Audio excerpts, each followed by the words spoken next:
Hello, everyone, and welcome. My name is Julie Mann. I'm also known as the Habit Fixer, and I love helping women to regain their mojo and age well. And I do that through EFT, which is a really simple tapping technique, nutrition, skincare, and digital products.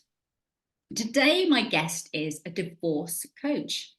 She's got the most amazing name, Tina Huggins, and she describes herself as someone who's like a wedding planner, except it's for divorce. So I'm going to hand straight over to you, Tina, because you're going to talk about good habits to work through your divorce. Is that right? Yes, thank you, Julie, and Happy New Year to you and to everyone else. And so there's many things that go on when somebody first finds out that they're going to get divorced or they make the choice to get divorced that run into very bad habits that they've got going on.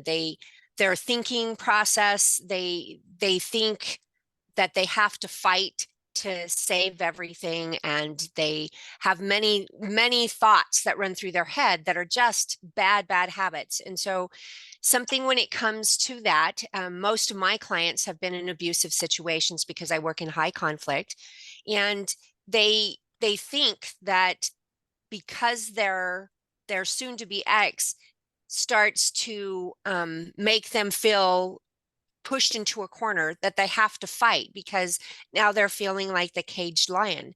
And when you get that fight and think that that's the way you need to, then you start making mistakes. And that fight can cost you thousands of pounds or dollars. It's the amount that a regular divorce would go through might be somewhere between £1,000, $1,000 to working to 300,000 pounds, or in one case that I am still dealing with is 300,000 US. And that was what he paid for his first lawyer. That divorce took them 7 years. And it was all because of the way that each of them were thinking, the fight. He was divorcing a person that what we call a toxic person. And so in that toxicity, she would do things, say things that would anger him. And so when they would go to court, he would look like the bad guy. So in order to get yourself to be who you really are, the good guy, you've got to monitor the way that you're thinking. So you want to change that bad habit of what you're thinking into a good habit of first stopping, taking a good breath, and not thinking about what the other person said or just did, but your next steps forward. That's really hard to do, especially when they're attacking you in the form that this specific client was being and is still being attacked. So those are some of the things that you want to kind of keep first and foremost as you start through the process. When you're thinking, you want to think more in a business aspect than you want to think with the emotions. The emotions get in the way. Another thing that we do, and some clients don't do this, but when we get into a point, and this is a thinking thing again, but we think that there's no place else to go, and we're afraid to make that next choice, so we get stuck. We stick our head in the sand and we choose not to see the things that are going on around us. Those things are time sensitive in some cases. I mean, some people won't open their mail because they're so afraid of what the courts might be sending them that they just don't pay attention. And that again costs you thousands as you move through the process, because you might lose a house, you might lose your vehicle, you might even lose your children because you're not paying attention to things.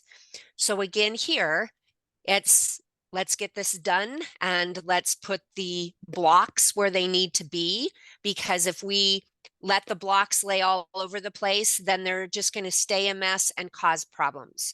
So we want to stack the blocks in a way that's going to be usable for us so that we have a good foundation as we move forward, and we have to go through mediation, or we have to go through court. Our whole our whole idea of moving from here to there would be that we can take one little tiny step at a time. I know they tell us that we can eat a whole elephant, but it's only one bite at a time. So that those two things are probably the two things that cause the most problems. And again, it's the thinking habits, but procrastination, choosing not to do things, we need to make sure that we just nice and slowly do them. And then we go back to the first one where we choose not to fight. It's how we think about the things. And then we have another thing that we find a lot of people do is they back to the fighting, they bicker back and forth. And so when one person says something, of course, then they have to say something. And I call this a tennis match. So they lob the ball to you and you hit it back to them. And of course, they're going to hit it back. They're going to hit it back every time.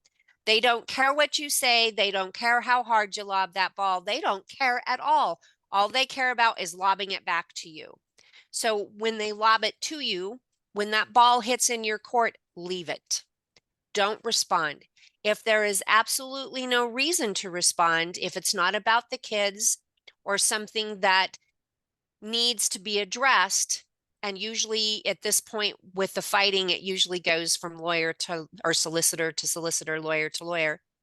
And when they lob that ball into your court, if you can just let it lie, don't respond to that comment, don't respond to their actions, then eventually they get frustrated and then they become the bad guy. They start making the mistakes that they've been forcing you to make all this time. So those are the three things that are probably most important, the better habits that you want to go through. You don't want to stick your head in the sand. You don't want to fight and bicker back and forth. And you don't want to fight through the courts and think you have to have the meanest solicitor or the meanest lawyer out there. So those are Wow. my good tips, Julie. I love that you're talking about this. Those things that you've just said are so, so powerful, aren't they? Because having been through divorce myself, it's such an emotional time. And when we have a dream of the marriage and the kind of happy ever after, whatever that is, suddenly kind of squashed and it all ends, then there's so much, isn't there, that it is present. And I do remember lots of people in my life taking sides and thinking I should really, screw my husband for whatever, which I wasn't interested in doing. The fact was that he had a solicitor. I was able to get solicitor's advice, but when we went to court, he had a solicitor. I just had my friend come to support me. So it felt very unbalanced and very, a very, very scary time. So one of the things I want to ask you, Tina, is obviously you are a coach. So tell me, what is the benefit of having a divorce coach like yourself rather than going down the solicitor or the lawyer route?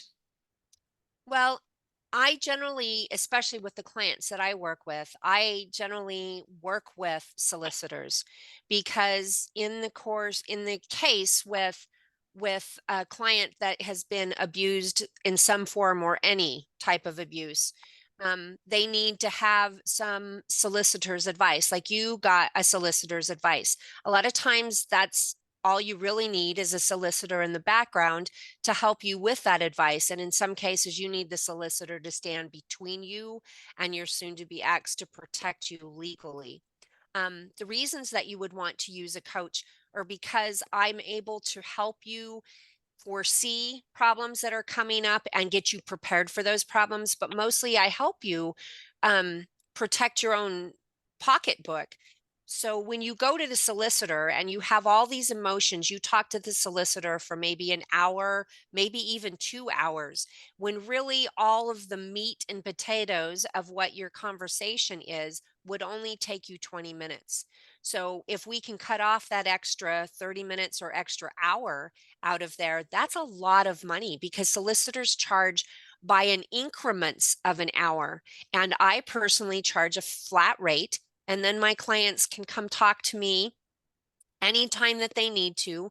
I work with the system so that I can help my clients along the way. So when they get to block number A, we know what to do. When they get to block B, we know what to do, and so on as we move forward. So it just kind of helps things move. Where when you're dealing with a toxic partner, it's very difficult to keep things moving. Wow. Brilliant. So you are an emotional support, a sounding board, but also ultimately you're saving people a lot of money and a lot of emotional turmoil by the sound of it, because you're focusing on what needs to be done, the next step, the next step. Yes, ma'am. Yeah, fantastic. Is there anything that you'd like to say while you've got an opportunity, Tina, before I wrap the whole thing up? Well, and yes, I am obviously an American, and I actually have clients there in England. That's how come I even understand the solicitor versus lawyer aspect. And so I'm able to work, and I have solicitors and mediators. I am also a mediator, and I have solicitors and mediators there in the UK that I'm able to work with and make sure that the clients there get the help that they need. So it's twofold. I can work here in the US and I can also work in the UK. Brilliant. So, if any of you watching or listening have really been inspired and want to find out more about Tina, then all her links will be below. Mine will be there too. If you've really enjoyed this, then please do subscribe, and you could even share it. Why not? So, thank you, Tina, ever so much for your words of wisdom, and thank you, everyone else, for watching. Thank you.